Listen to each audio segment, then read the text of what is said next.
Hi guys! For today's mini vlog, andito kami ngayon sa Prague, the Czech Republic. So share ko lang sa inyo yung experience namin visiting this country. So nag-book lang kami ng hotel dito malapit sa Old Town. Tsaka DIY lang kami dito. So explore lang namin yung Old Town, tsaka yung mga famous architectural scenery nila dito. So, ayun, tingnan nyo naman, medyo empty pa yung place. Tas, nag-commute lang kami. Tas, yun, naglakad-lakad lang din ako. Kasi naghahanap nga kami ng mga kainan kasi around 6 p.m. na that time. So, medyo maaraw pa siya. Actually, sobrang late ng sunset nila dito din sa Europe.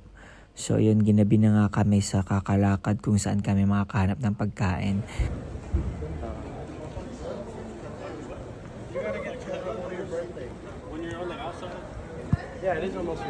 So, ito na nga yung first dinner namin dito sa may Argentinian steakhouse. So far, masarap yung pagkain nila. Medyo pricey nga lang.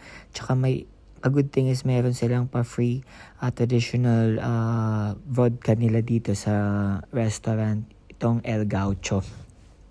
So, ayun, first day, OOTD muna. Ayan siya. So, nga pala guys, merong free breakfast tong nabook namin ng hotel. Compare from the Europe experience, medyo mura ang Czech Republic kesa from the other part ng Europe sa mga pinuntahan namin. So, more on lakad lang kami dito kasi pupunta kami dun sa famous district nila dito.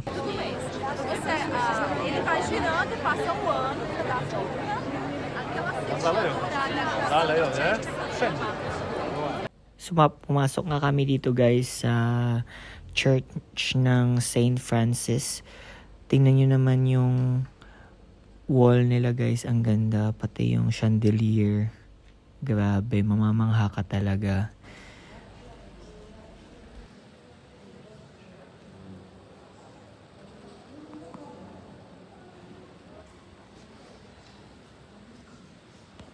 So, yun na nga guys. Nandito tayo ngayon sa astronomical clock.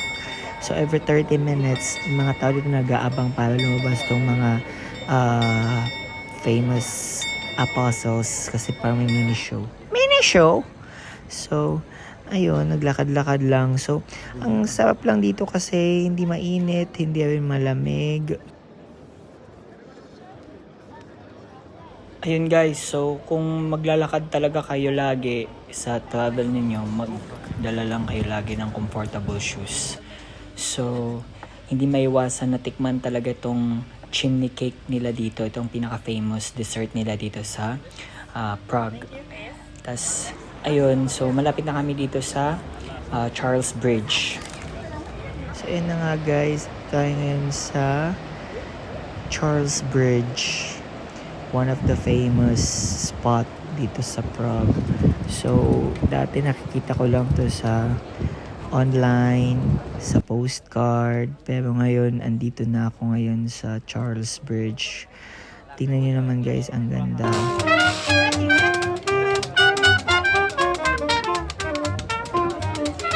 Ayan guys, may canal pa sila para kang nasa Venice. So guys, for me, ang rating ko dito sa Prague, 10 out of 10. So, sana ipasok niyo rin sa bucket list ninyo na ma-visit itong Prague kasi for the one-time experience lang.